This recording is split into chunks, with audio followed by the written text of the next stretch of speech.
Hey guys, it's Professor Davenport. We will get started here in a couple of minutes. So just hang tight and we'll get going.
All right, guys.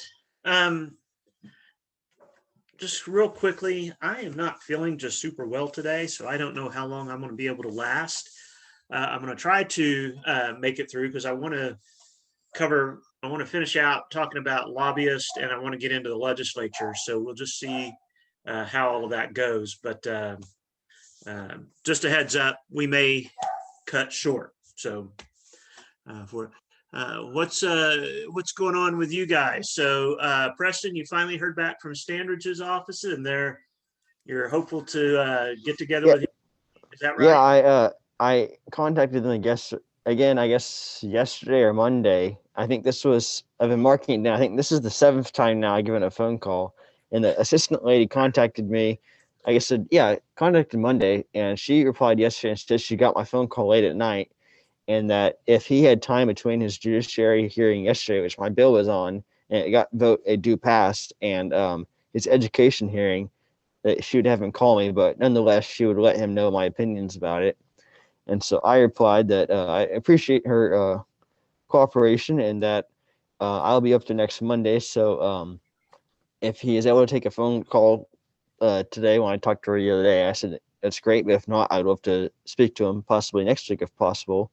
And just mention I'd be up there Monday, but I haven't heard back from her since. But it's interesting. I don't think they're really as communicative as others because the other one I talked to, it labels all their communication mechanisms below the legislative assistant, whereas this lady doesn't give you her email address or her phone number. Yeah, that's a reflection. Again, some legislators are very um, hesitant to respond. Whether they've been feel like they've been bitten in the past or whatever. They're very skeptical of people and the reality is there aren't a lot of people who actually contact them, especially if you can compare them to uh, members of the U.S. House or U.S. Senate. They don't have nearly the number of people who contact them on a regular basis for anything. And so, but some of these legislators are very slow. They're hesitant. They're worried that somebody's going to use something against them or whatnot. So but just keep being persistent. I think Yeah. it's starting to pay off a little bit for you. Well, I got one down. I'm confirmed for Monday at 10 a.m. with David Bullard, and that Good. lady's been really great. And so I just tried to work with the other one, and Yeah. I'm hoping that I can maybe get, when I talk to the lobbyists, maybe find other groups that are supportive, because maybe some smaller groups, that might be a little more, have more time for me than ACLU, but I'm still working on them. But Do you know if Standridge is term limited after he fulfills this, uh, or has he got one more? I don't remember right offhand. I don't remember either. I want to say that he might have one more Okay. term. I'm not. I thought. Let's see. He ran, I think, in 2012 or 13, so it's getting pretty close. Okay. So I think he So, has one more, maybe. all right. Well, I was going to say that, if he's in his final term, that might explain a lack of responsiveness too. You see that sometimes as well, but it may not apply to him. Um, but the bill did pass out of committee, you said. Is that right? Yeah, it got a due pass, and I didn't get to watch all of it because it was very spotty. I don't know what the connection issue was. I mean, whether it was at the Capitol or my house, but it was very spotty. But I did see a little bit of challenges to it, and the only person I saw that was hitting it hard was Michael Brooks, was nailing Standridge. I mean, he was really giving it to him. Oh, really? And one of the things was about in the bill. One of the things that they put in there to make this not look like a Republican talking point was Uh-huh. some excuses for where you can have it, like social media not have to pay the price for censoring people, and one of them was minors bullying minors, that Uh-huh. they can take that down. So Michael Brooks was like, okay, well, does that mean that adults can bully minors? And Standridge was like, well, I think you're starting to make this kind of you're taking it out of context. And then Brooks kind of asked it again, and he was like, well, um, can you repeat the question? And it was kind of like a stalling point, Uh-huh. and I was starting to laugh about it because it's getting pretty funny. And then Julie Daniels, the chair, was like, because Standard said, "Can I ask him a question?" And she was like, "Well, let's not get to hypothetical points. Let's make sure we stick to the measure." So it Well, was getting to be a little bit of that politician, BS right, and right. your argument there, because I mean I support the bill for the most part, but he pointed Michael Brooks pointed out a good point of that you got to consider, if you're going to have minor versus minor bullying, why don't you include adults bullying minors, which does occur. Right, right. Um, yeah, and listen, that might lead you to want to go and talk to Michael Brooks as well, right? His office, and get, because you really do want both sides of this, right? As you're working through this, you want to be able to present, here's the side for it and here's the side against it. And if you have trouble finding interest groups that are lining up against or whatnot, you know, you can always pull from a legislator who's against it and talk to them. So, Right. and he might know of some interest groups that are opposed to it as well. So, um, I would reach out to them anyway and just say, hey, I saw that you had some concerns about this. Can you provide more information about that? Yeah. So I guess I just need to figure out how to curtail it to. I'm writing to I guess the whole Senate now, right? And remember, we met him when we were out there Yeah, that time. with So just, Fallon. Yeah. yeah, so just remind him that hey, I'm one of Professor Davenport's students at Rose State. We met when we were out there for the State of the State address, and I'm following this bill. I saw in the committee, I watched the committee. I saw that you had some concerns. Could you elaborate a little bit more for me what your specific concerns about this are? That might give you some real good information. Yeah. So I guess I just need to curtail it to the entire Senate now, right? Because I'm addressing all of them if it goes to the floor. Yeah, you're going to want to put together now something for the body, right? But you also will want to reach out. Now, yours is a Senate bill, so it's a little bit different than the House, but I think it's still, you know, the floor leader in the Senate is still going to kind of be in charge of, do things actually get a vote in the Senate? So just like Landry, has to find out whether or not Eccles is going to bring his bill up for a vote, you're going to need to find out if the floor leader in the Senate is going to bring it up for a vote as well. And again, guys, if they tell you no, that's good information to include in your project, right? And you can say, they contact me and here's why that Representative Eccles said that he's not going to bring this up for a vote, or why he is, or whatever, right? So that is good. If it dies at that point, if it dies in the floor leader's hands, that's still some good information to include in your project. Does it? I mean, can I still use the same sources I used before for sending to him? Yeah, you don't have I to just have to change a little of the who it's addressed to part of it. Right. Well, now you have this. Okay, this bill was reported out of committee. It passed committee.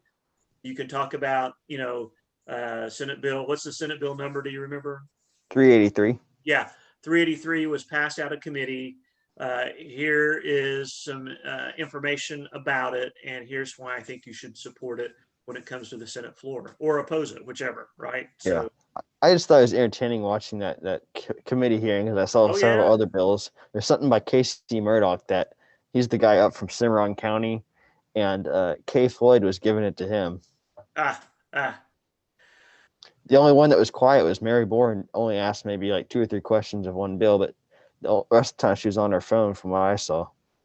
The committee meetings are where it can get pretty intense sometimes, right? Much more so than maybe on the House floor, but where they might feel more free to kind of challenge each other a little bit more directly.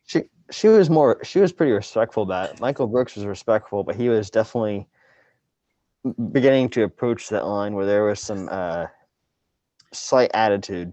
He was in attorney mode, wasn't he? He was like, his way of addressing it was like, so let's just say, so you're telling me this, and he was like really getting to it, where it was starting to get a little bit dicey. Right.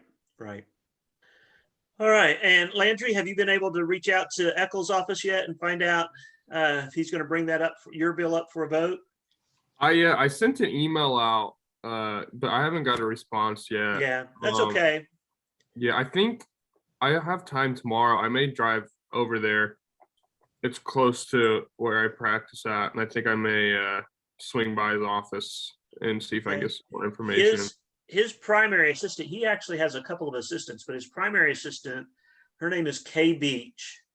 And just tell her, again, like I was telling, just tell her you're one of my students, you're following a bill that passed out of committee, and you're trying to find out whether or not it's going to be brought to the House floor. Okay. And she's pretty good about if she can't give you an answer right then, finding it out and getting it to you. Okay. And then also I have another question. So when I was sending my emails out to everybody on the in the committee, like I had to do it like individually. Is there a better system so when it goes to the House floor, I don't have to individually send like? Only if you would have to build your own list, right? Which is helpful, but I don't know of any already pre-made list that you could do that with. How many people are in the House? But again? I will tell you this: there's 101. I will tell you this: you might ask Eccles' office while you're up there, and just say, "I'm going to be sending out a communication to members of the House, kind of giving my perspective on it. Mm-hmm. Is there a way to do that without having to send individual emails? Or now you don't have to send individual emails, right? You can build your list and then send it to them as a group, but that's still going to take a little bit longer than being able to use a effective list. So, but ask them if there's a way to do that without having to go through all that trouble of building your own list. Okay. Yeah, I'll ask that. Is it normal for them not to respond? It could be. I mean, listen, their primary focus when they respond, unlike your experience with Standridge, but their primary focus is to deal with constituents, right? And that's who they're going to respond to first. But as floor leaders, they understand that their position of a leadership position puts them to where they are going to have to respond to people who aren't just their constituents, right? That are going to be interested in the activity that's happening on the floor. So they know that. all I can say is Eccles' office, in my experience, has usually been pretty good about responding. Okay. And depending on, again, with stuff going on, they might not respond as fast as you'd like to, but they're usually pretty responsive. And if you go up there and see them, Landry, I would almost bet that you'll get a fairly quick response from that if you don't hear back from them before you do that. Okay, so yeah, I think I sent the email out Monday or Tuesday, something. Okay. One of those So yeah, days. So I'll probably wait until tomorrow, and I'll swing by there. that's fine. That's fine. I All right. also Go ahead. one more thing. I need to finish up my interview with Mark McBride. I only got to ask one question. I need to finish that up. And I got there on time, but I didn't realize that there was gonna be a bunch of protesters there. And so that kind of stalled, or that kind of wasted my window a bit. So I need to finish that, finish up the interview questions. But Okay. Well, good. Listen, you guys are doing good stuff. And Aiden isn't here with us because he's actually at the Capitol interviewing, somebody that he was supposed to be interviewing with. So everybody, you guys are making great progress. I'm really, really pleased with how you're doing. I think I'll be here for class next Monday, but I'm not sure. But I'm supposed to be at the Capitol as well. Okay. If not, listen, I am more than encouraging if you've got a conflict of being in class or getting your work done on your project, go get the work done on the project, right? I mean, you've got a limited amount of time to do that. So now I'm not saying I don't want people in class, but I'm saying, if you have to make that choice, if it's the only time you can fit something in, feel free to do that, or come to class, join late or whatever. That's fine too. So, okay, I did see one piece of legislation that made it out. In fact, Representative Fugate referenced this in his discussion, right? So the House committee passed a bill giving the governor authority to appoint a U.S. senator if there's a vacancy in that office, rather than calling for a special election. Have you guys seen that? And do you have any particular thoughts on that? what is it? So this is currently, if a U.S. senator from Oklahoma retires or passes away or something, leaves office before the end of their term, currently state law requires that a special election be called, and you have some kind of campaign in a period of time. Yeah. This law, the bill that was passed would return that authority to the governor. So the governor would appoint someone to be a U.S. senator for the remainder of that term. Now, my understanding, and let me see if I don't think I saved it. The article, News Channel 4 had a piece on it. It would have to be someone who is of the same party as the outgoing senator. So, if you have a Republican governor like we do, and you had a Democrat senator, the Republican couldn't appoint a Republican to be the senator, right? And it would prohibit that person taking that position for the remainder of that term from seeking re-election to it, right? But it does change it. Now, again, the whole reason we elect senators now is because this kind of progressive populist movement that said that democracy, right? We should be voting on these people. We should send them, and the people should decide who this is going to be. Here's what the real motivation behind this is. It is that we have a 50-50 split in the Senate, right? Any senator who, for whatever reason, leaves, if you have a vacancy, a lot of votes could be taken, from the time you have that vacancy to the time you have an election, that, if you're considered about national politics, you want in a 50-50 Senate, you want every senator there voting, right? And so they're concerned about that. They'll cast this in Oklahoma would lack representation, right? So if votes are taking place and you only have one senator, your state lacks the same representation of the other states, right? So it really depends on, what you think about, the extent to which, we should automatically, my understanding when this first was authored, the governor would only appoint in a certain time frame. In other words, if the term was close to the end, then the governor would appoint a temporary senator until the next election. But if this one is just broad and it's just giving them carte blanche, if a senator retires or again, passes away, to let the governor do that. So it's going to be interesting to see how that plays in the Senate. It wasn't a huge vote, so it was 50, 55, 56 in the House is what voted for it. So, it wasn't like it overwhelmingly went. There were plenty of Republicans who voted against it.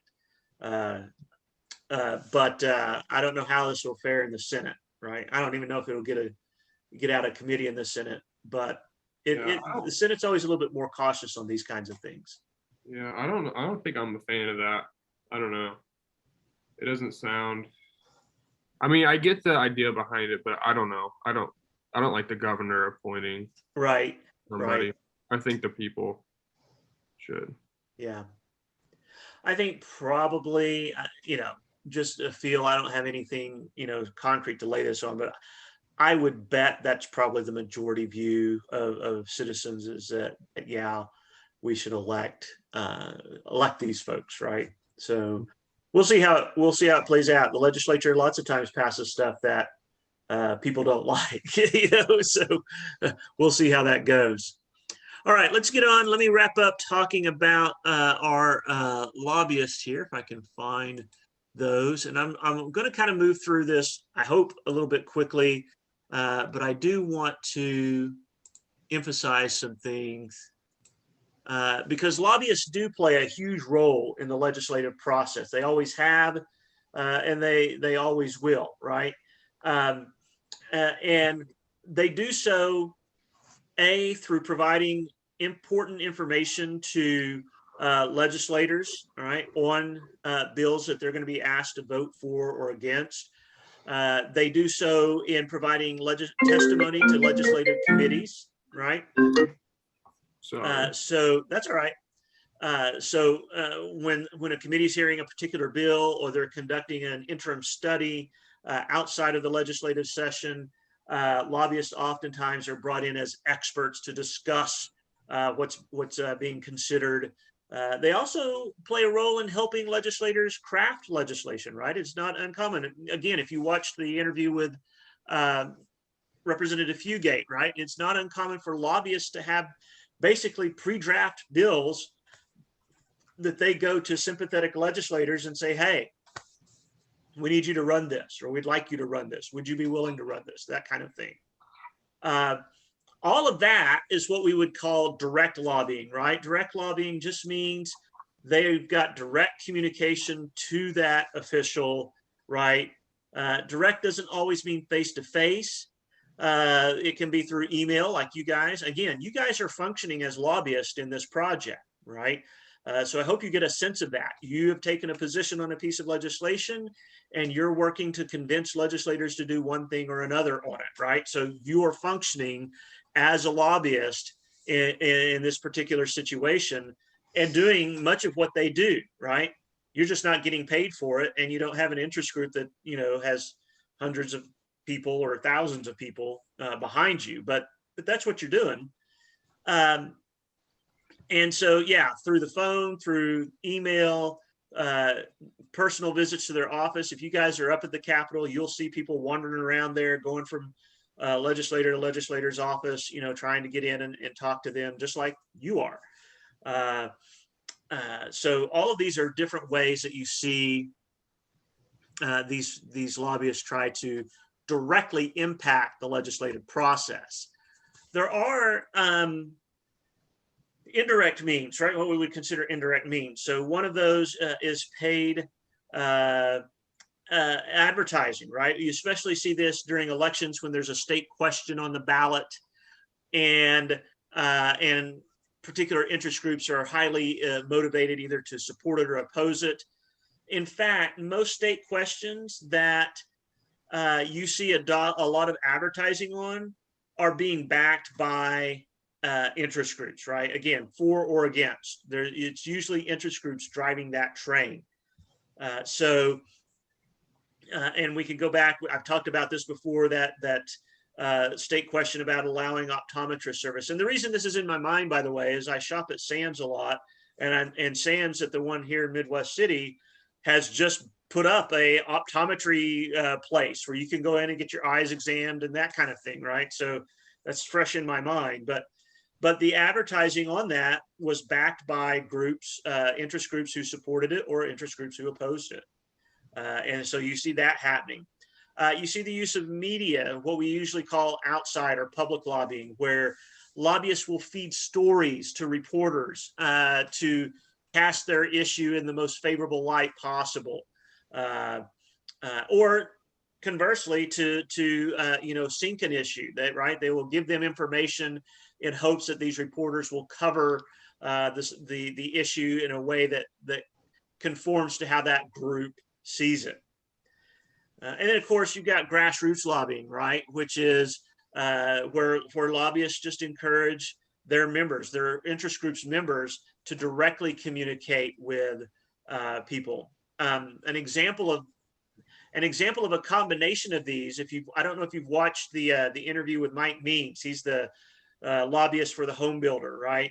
And he talked about in an example where he had his members, they didn't write to their elected officials. What did he say? He said they wrote letters to the editor, right, of their local newspaper. So he's got members all across the state, and there was an issue coming up, and he wanted them to send this to their letters to the editor to generate publicity. So that's kind of a combination of using that outside and grassroots lobbying at the same time, so to speak, to accomplish that. But these are obviously means where the legislator isn't directly communicating with government officials. They're doing it via some other route, so to speak. So in your textbook, it talks about this Thomas and Hrebner classification system for identifying how much influence interest groups have, right?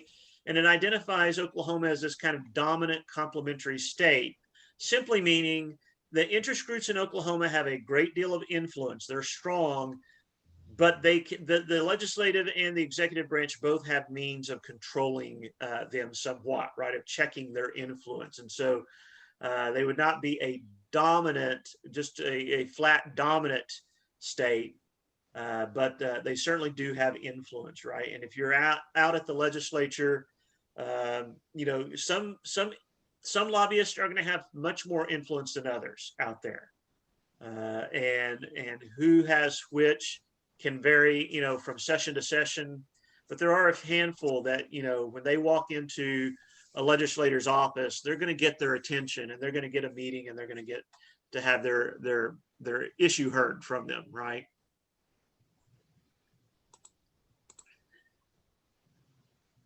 All right.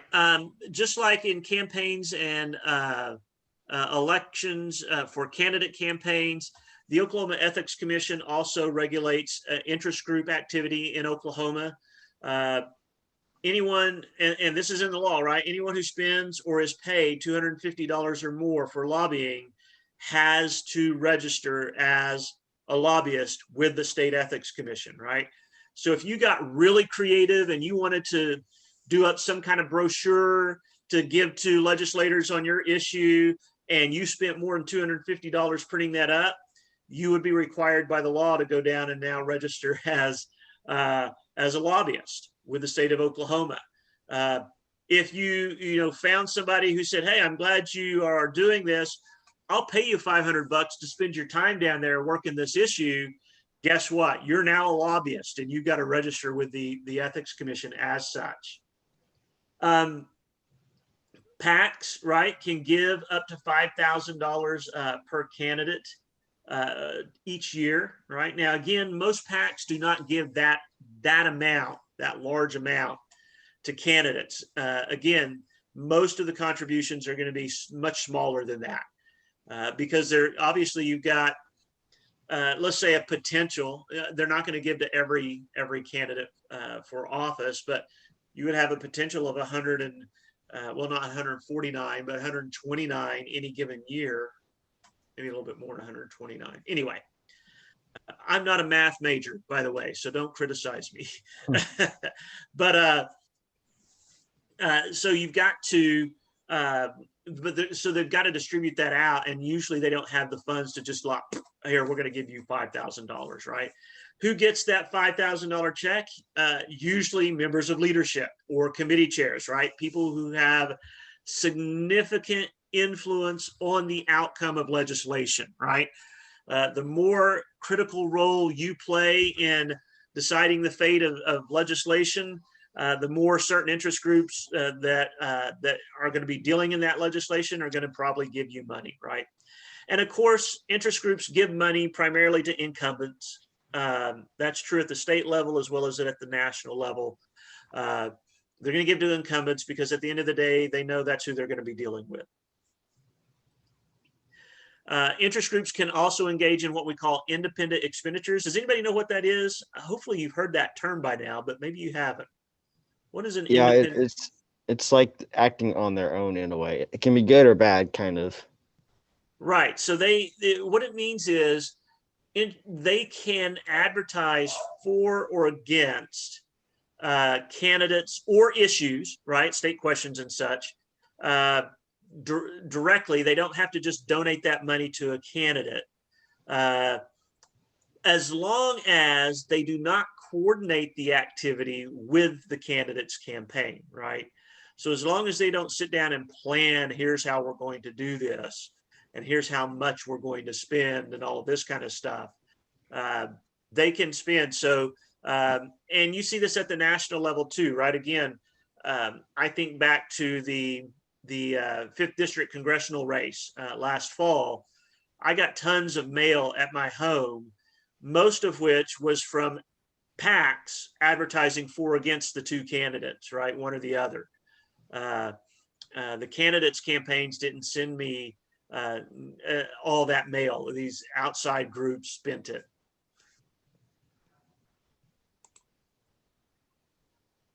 All right. You guys can read. I mean, that's pretty straightforward. I don't know that I need to elaborate on that. Just a little bit about participation. I mean, traditionally, participation in interest groups has been from, middle and upper income individuals who have.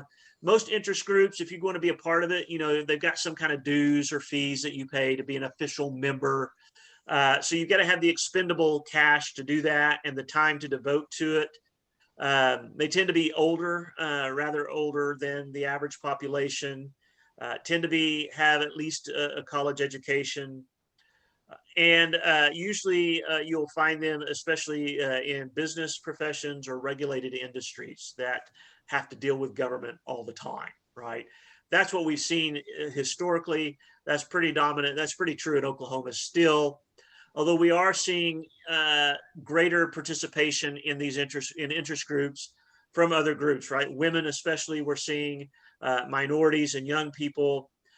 You see this as the internet has broadened out and made it more able to associate, right? I can be a free rider, so to speak, right? A free rider means that I may not be a direct member of that interest group, but I benefit from their work, right? And so I might not be an official member, but I follow their social media page and I share their stuff, right?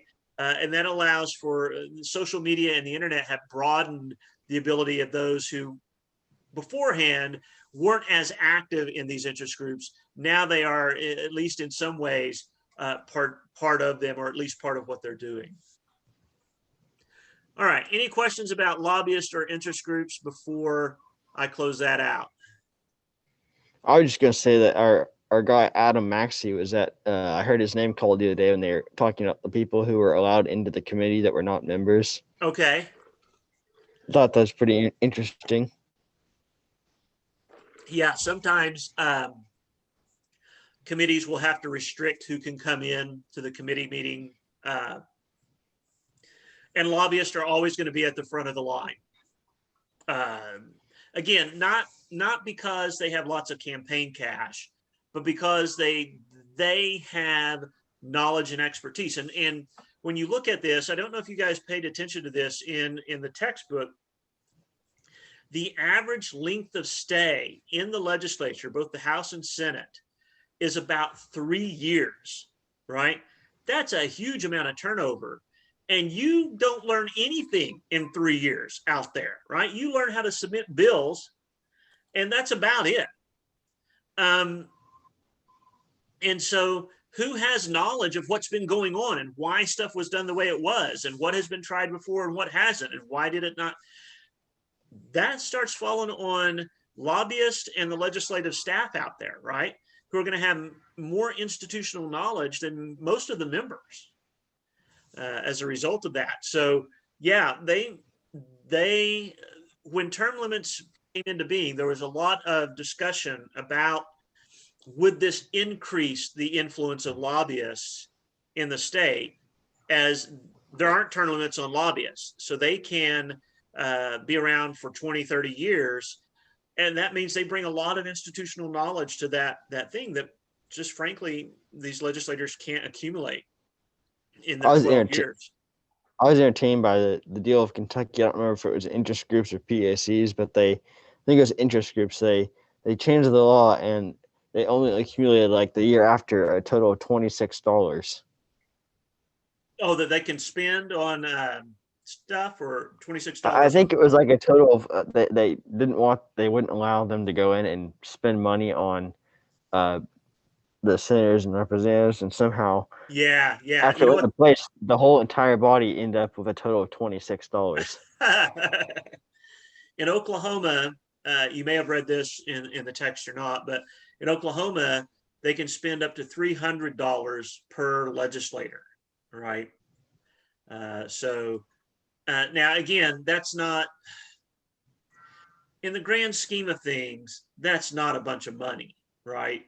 But, taking them out to dinner, giving them a little trinket to honor their support of the organization or whatever, all of that adds up over time for sure. According to the Lost Ogle, maybe about a month ago, they're saying that there's a lot of money spent on Swaddley's barbecue. I bet there is. I thought that was pretty amusing because it's Oklahoma. We know that Kevin Stitt is into his meat. Well, you guys are really following that Lost Ogle, I notice. You guys are. I've started getting some, even though I don't agree with a lot of what they post, it's amusing. All right, let's talk about the legislature here for a second. Are you gonna let me? Okay, it's gonna let me bring it up. And let's see. I've got some time. Okay. Let's see here. Gotta move you out of the way. Every time I move things, then when I switch, it have to move them again. All right. The state legislature. Now, some of this we covered when we covered the state constitution, right? But we're going to talk about leadership. Oh, and I have congressional leadership instead of legislative leadership. Great. All right. We're talking about the legislative leadership, and I want to focus on the difference between party leadership and committee leadership. Now, they are not entirely separate, right? The majority party controls the committees in the legislature, right? They have the committee chairs. They have majorities on all of the committees. And so, and the party leadership determines who those chairs and who those members of those committees are going to be. So they're not separate to the extent that there's no connection between them. They are separate kind of in their functions and what functions they perform, right? The party leadership is concerned with how do I get our party agenda through the House or through the Senate, right? How do we convert our ideas into law? And they're really focused on the legislation they want to pursue, okay? Committee leadership is much more focused on the actual process of making the laws, right? How do we draft these laws? What kind of things do we need to consider when we're drafting them? What are the pros and cons, right? Through the legislative hearings, they'll hear about that. And they're focused on getting this legislation perhaps through their committee, right? So you need to think of them somewhat separate from one another, right? In what they do. Now, in Oklahoma, if you go to the House page or the Senate page, it's like half the members have some kind of leadership title, all right? I had to cut these down just so we could kind of look at some stuff, right? But if you went to the House or Senate pages and you click on, both of them have links that say leadership, right? They're like 20 some members or 30 some members of the House that have some kind of designated leadership title to them. It's almost ridiculous, the number that do, right? But we know Charles McCall is the speaker, right? So in Oklahoma, like at the national level, the Speaker of the House is very powerful in their ability to control the agenda that happens in the House. You have the Speaker pro tempore, who usually is going to be the next speaker, right? That's kind of the way this position is. They elect someone who they're saying, okay, this is going to be more than likely the next person to be speaker once the current speaker is gone. And you've got, we've talked about John Echols as the majority floor leader who controls the movement of legislation on the House floor. You have the majority whip, right, which we'll talk about more. You have a majority leader. Don't ask me, I couldn't find anything really about what the majority leader does. And I do need to say thank you to Representative Fugate, who I was trying to find some, job descriptions of these positions, and there's nothing on the legislative website that tells you what these folks actually do. But he had put something together for new members of his party who came into the legislature, so they would kind of know. So I took that, and that's where, when we get into these positions more detailed, that's where I got a lot of that information from, right? And then your caucus chair, and right, you guys understand when we talk about the Republican caucus or the Democrat caucus, we're just talking about all the Republicans in the House and Senate, or all the Democrats in the House or Senate, right? When they have meetings of their own, right? Which quite frankly can get kind of raucous sometimes. I mean, if there's a huge rift in the party, or there's a faction that is wants to go a different way than what the majority of them want, some of those caucus meetings can get downright feisty between them.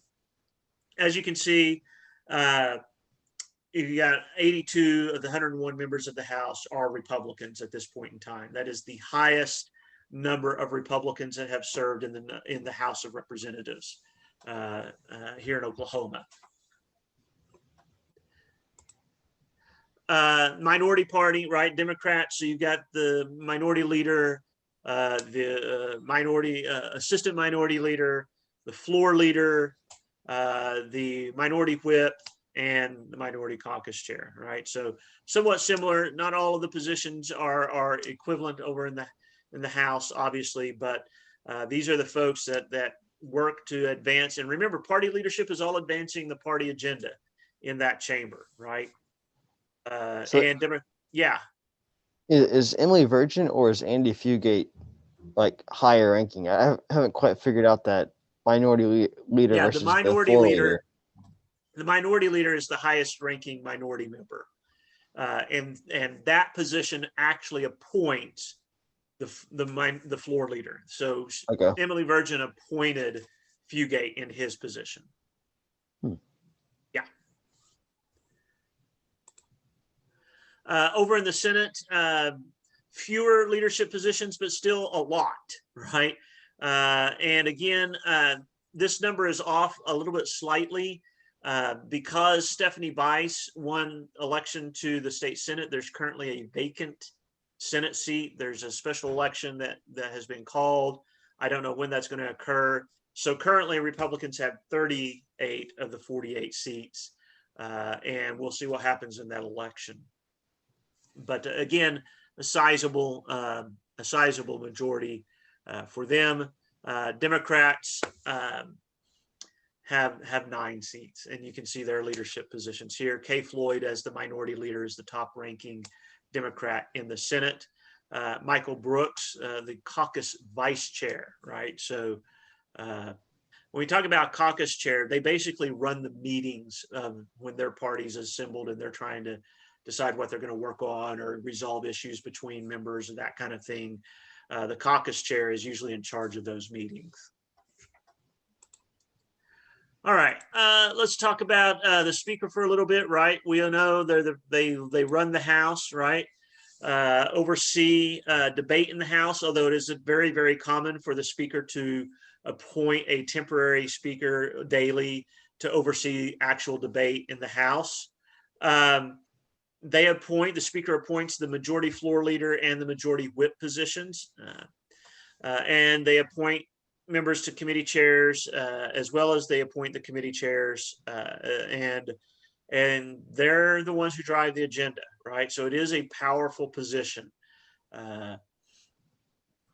They're the only member of the leadership in either party that is, if I remember right, is directly elected by all of the members of the House, right?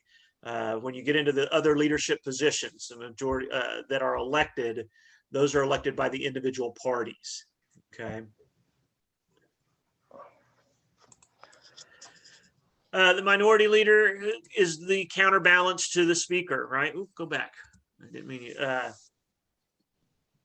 they are elected by the caucus. So Emily Virgin was elected by the Democrats in the House of Representatives to be their spokesperson, so to speak, to be the person in charge of their agenda and guiding people through the process and recommending people for committee positions.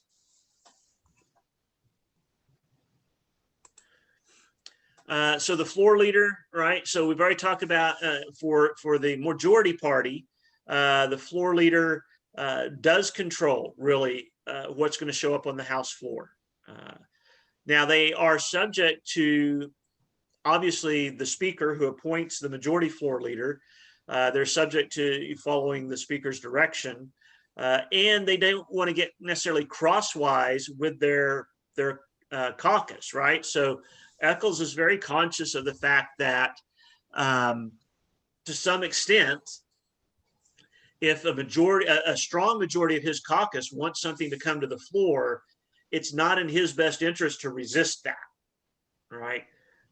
Even though they didn't elect him, they can exert influence with the speaker over that. So he's kind of accountable to both the speaker and the members of his caucus. The minority floor leader tries to get minority bills heard on the House floor, right? That's his primary responsibility, is to assist his members in getting their legislation through the process, and then negotiating with the majority floor leader on getting those bills actually heard on the floor. Okay, and listen, and he talked about this. This is true again at the national level as well at the state level. If you're in the minority party, you haven't got a great opportunity to get stuff passed. You just don't, right? I mean, that's one of the most significant determining things. And when they're weeding out what are we going to hear versus what we're not going to hear, well, are you on our team or not, right? And if you're not on our team, there's a good chance you're not going to get anything through. So it is a challenge for the minority party.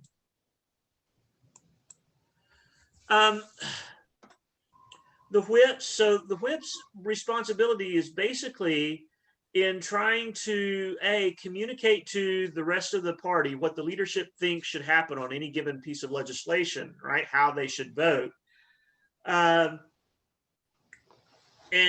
promoting the leadership's agenda with their party in the House. And then communicating, if there's pushback, right? And sometimes, especially when you have a majority as large as the Republicans have right now, you see that party to begin to develop various factions who don't always play nice with each other, right? And so it's really important for the leadership, especially if they're bringing a bill that has been somewhat controversial, especially if they're bringing a bill that members of their own party are reluctant to vote for to the floor.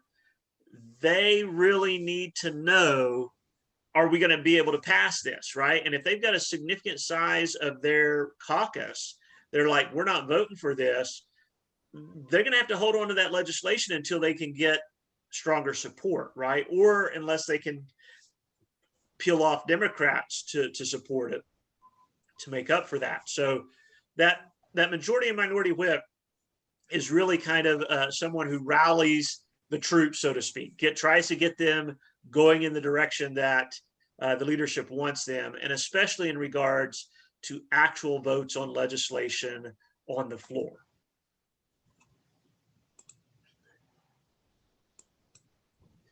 All right, the caucus chair, like I mentioned earlier, they oversee and manage the meetings of their respective caucuses. They communicate any decisions that are made in those meetings to the members in general. And the Democrat caucus chair, I didn't see this on the Republican, they might do the same thing, but the Democrat caucus chair helps to recruit potential legislative candidates for their party, right? That's one of their roles. All right.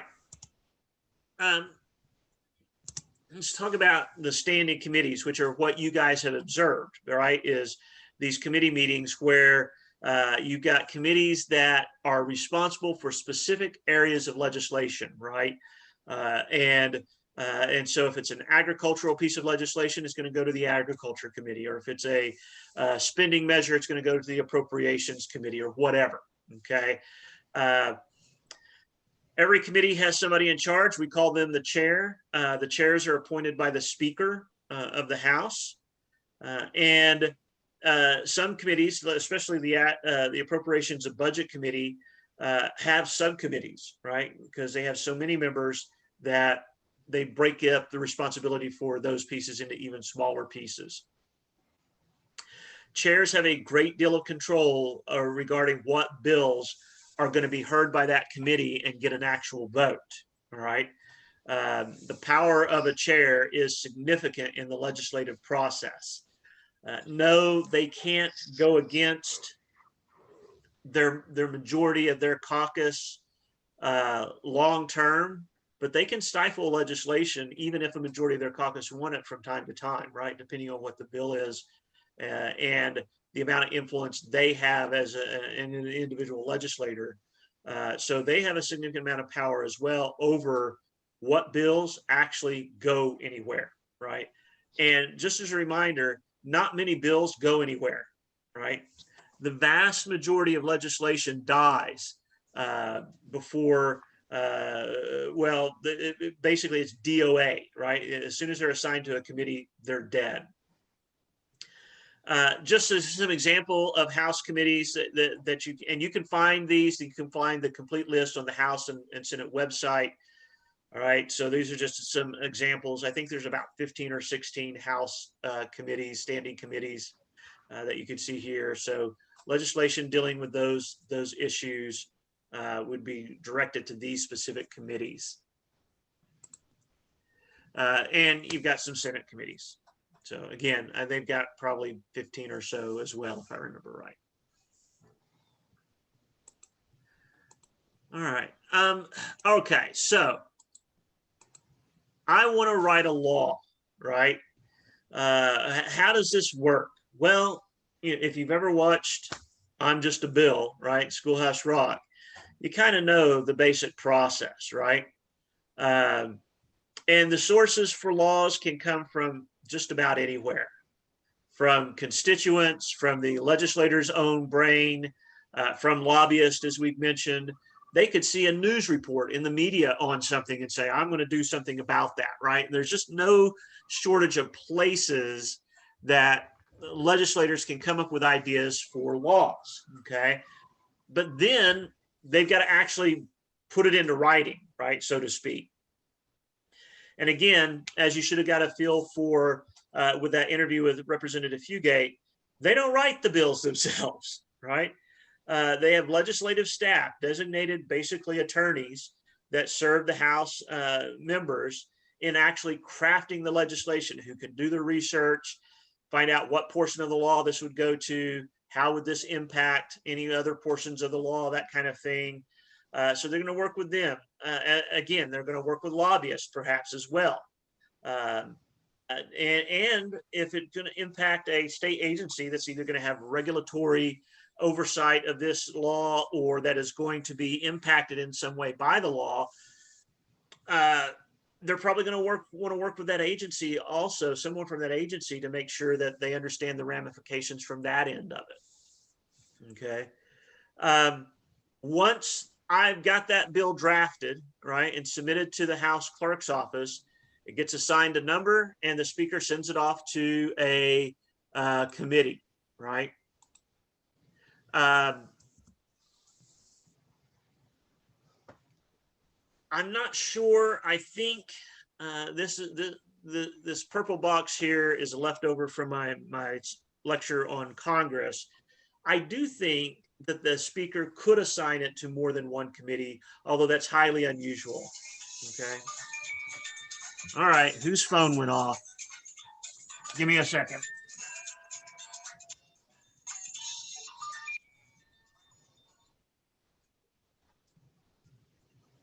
Sorry about that. That was embarrassing. Anyway, so it is possible to assign it to more than one committee. That really slows down the process, though.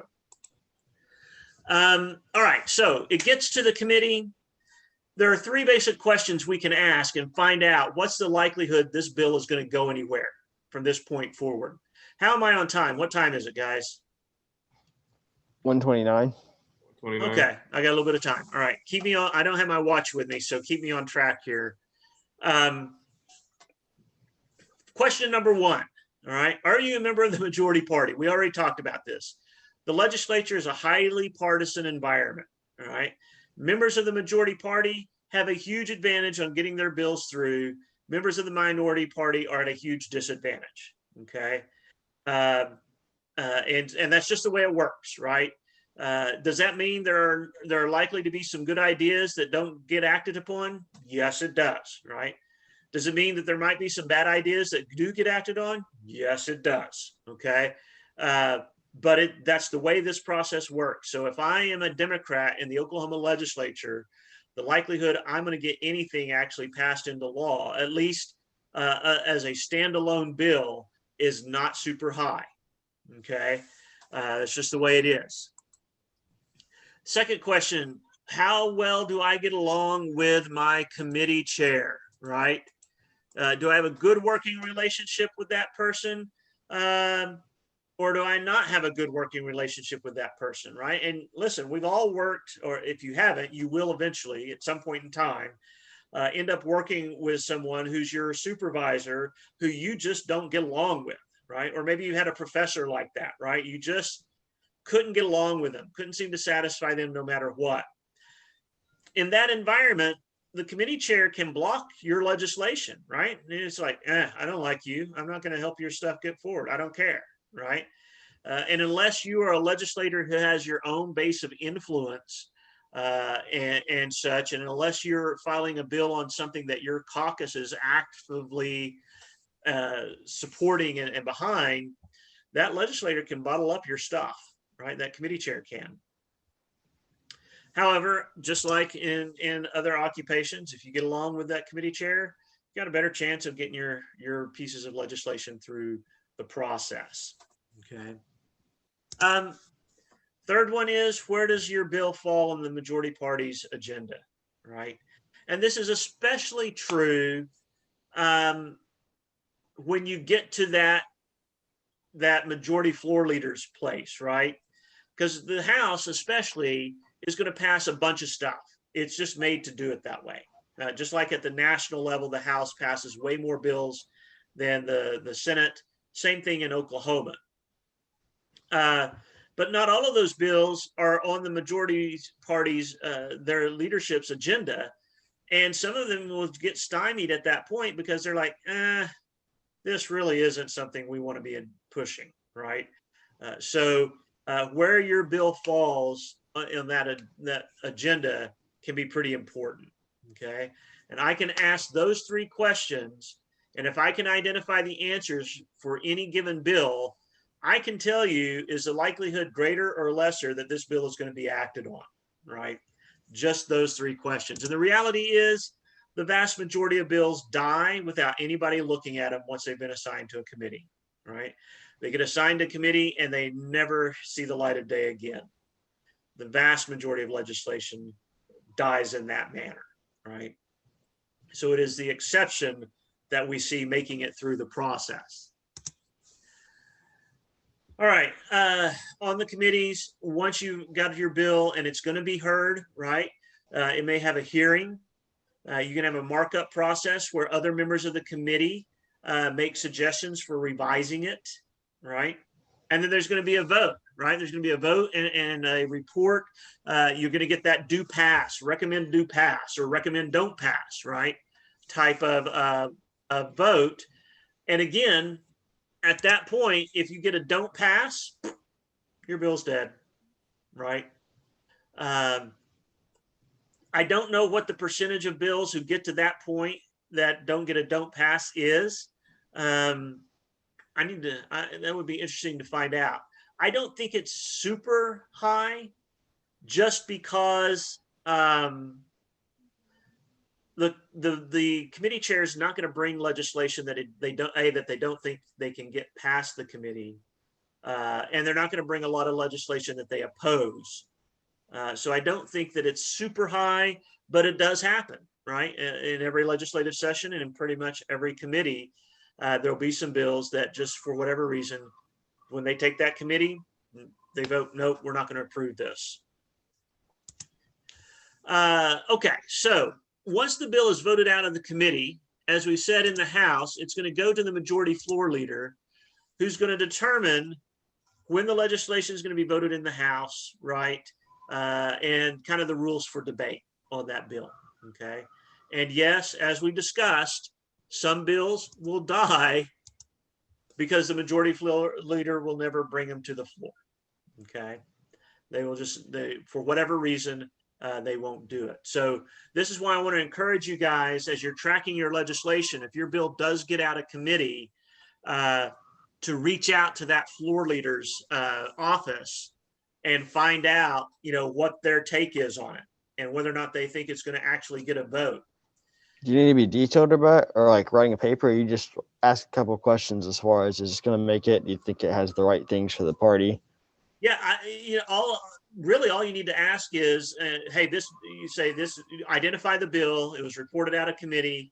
Do you know or expect it to get a floor vote? And do you know the relative time frame of it, right? You don't have to be real specific. Right. You don't have to ask a bunch of questions. All you really want to know is, are they going to bring it to the floor to be voted on? Yeah. All right. If a majority of the House votes against it, clearly the bill dies at that point, right? If the floor leader brings it up, they do their debate, and then they vote. If a majority vote against it, it's dead. It's not going anywhere. What if a majority of the House votes for the bill? What happens then? Goes to the Senate. It goes to the Senate, kind of, right? Here, it goes to the Senate. The Senate assigns it to a committee, but that committee is not obligated to take any action on it whatsoever, right? And again, a lot of bills die at this point. One chamber will pass it, and the other chamber will never bring it up for consideration, okay? Usually, it's more likely that happens, as I mentioned earlier, from bills coming from the House to the Senate, just because the House passes more legislation, okay? But there are Senate bills that suffer this same fate as well, okay? So really what happens, although it goes to the Senate technically, it's in limbo. It's waiting to see if the Senate ever takes action on it, and what that action will be, right? So it's kind of in limbo status at that point. Obviously, if one chamber passes the bill and one chamber doesn't, the bill's dead, right? The Senate process is relatively similar to the House process. The state Senate does not have tools like the filibuster or the hold that you see at the national level. They don't have those tools to block legislation. They go through a similar committee process that has all the points at which a bill could die, right? And the same problems. Now, let's say the House and the Senate pass a bill, but it's got different wording in it, right? Let's say it's a bill on, I don't know, taxing marijuana purchases, okay? And one says we're going to institute a tax of 12%, and one says 10%, okay? What do? How do they fix that? I would say maybe send it to a committee to review and combine. Yeah, because we love committees in the legislature, right? And what do we call that committee? Do you remember? A joint committee. It is a joint committee, but it's got a specific designation. They're called conference committees, right? And the conference committee is usually made up of members of the House and Senate who were on the committees in those two chambers, all right, that passed the bills. And then they try to reconcile the differences, right? They try to come in and say, okay, how are we going to get these changes and what are we going to iron out? Now, let's say the conference committee comes back and says, okay, the Senate said 10% and the House said 12%. Let's split the difference. We'll say a tax of 11%. Okay. That has to be forwarded back to the two chambers. All right. Now, some bills will die at this point, right? Because the conference committee will never either not get around to considering the bill or will not be able to reconcile the differences between the two chambers. Okay. And at that point, the bill's dead. Can you imagine how frustrated you'd be? You got your bill through the House, you got your bill through the Senate. All you got to do is do some negotiating here, and it's going to move on, and it dies, right? Because somebody in one of the chambers has taken a hard line and says, no, it's got to be our way or the highway, right? The conference report, so if they negotiate those two those differences, both chambers still have to pass that conference report, right? So it's not a done deal yet, because neither chamber, if they make a change at the conference committee level, that's something that neither chamber has passed, right? So now they have to go back and pass this bill again. Now, this process is not subject to the committee process and changes or anything else, right? It'll be a straight up and down vote that's scheduled. It'll have, usually these bills will have priority listing on the calendar, and they'll get their vote. But it still has to be approved. And again, if one chamber passes it and one chamber doesn't, right, the conference report, it's dead at that point, right, for whatever reason. All right. Obviously, as you know, if they both pass the same thing, it goes to the governor, and the governor can do what? Veto it. Yeah, that's one option. What's another option? He can just let it sit on his desk and not He can do nothing. That's right. He can do nothing. What's a third option? You got veto, you got do nothing. I mean, he can veto it and they can override it. Well, what's the opposite of vetoing it? Signing it, right? So that's a third option. And the governor of Oklahoma and most states have a fourth option, not on the table for the president, which is what we call a line item veto, right? So again, governor can sign it. It's a law. Hip, hip, hooray. In Oklahoma, usually a bill passed by the legislature will take effect in November of that year, okay? They can pass an emergency clause if 2/3 of the legislature support such a clause, that will allow it to begin at the 1st of July. Okay. But most legislation is going to come into effect in November of the year that it's passed. Okay. Obviously, the governor can veto it. As we mentioned, the legislature can override a veto. All right. If they don't, the bill dies at that point. All right. And the line item veto. So this gives, and usually it's limited to appropriations bills, but this gives the governor the ability to allow a bill to pass, but veto specific portions of that bill. Okay. And like I said, it's a power that the president of the United States does not have at the national level, but it's one that governors can often use if they feel like the legislature's, funding stuff that they just don't agree with, or funding things too much or whatever. Okay. Like I said, these are usually limited to appropriations measures. I don't know that they're always limited to that, but usually they are. And then, as we said, they can do nothing, right? While the legislature's in session, the governor has 5 days to sign it or veto. If they don't do either, it becomes a law without their signature, right? However, at the end of the session, when the legislature adjourns for its annual session, the governor has 15 days.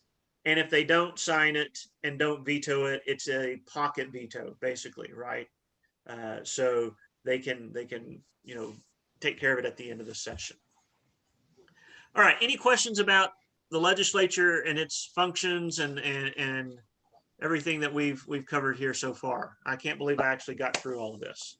I did think of two things actually. Okay. First being, so you have like your Charles McCaw and your Greg Treat, who are both the leaders, and they sit in their special positions.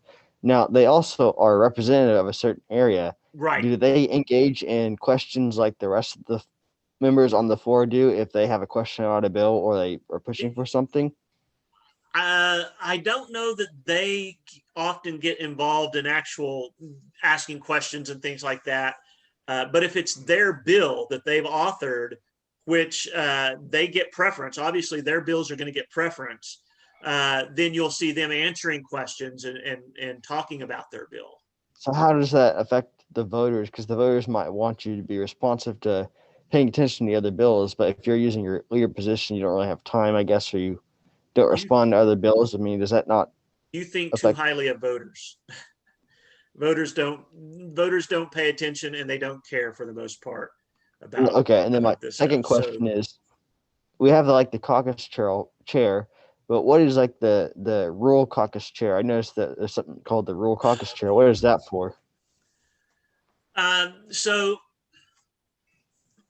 you can have separate groups of legislators who form these kind of small groups that advance certain causes. So the rural caucus is a group of rural legislators who are concerned about issues that would face rural communities, right? And so they work together to promote legislation like that. So they're not, they can be bipartisan, right? The only requirement is that you would have that, right? At the national level, like there's a defense caucus, right? That has Republicans and Democrats that have military installations in their districts. And so they have similar issues that they're concerned about in relation to that. Same thing at the state level. You see these kind of groups form. Yeah. Anything else? No? All right, guys, I'm gonna let you to it. I will see you next Monday. As soon as I know, well, I'm hopeful.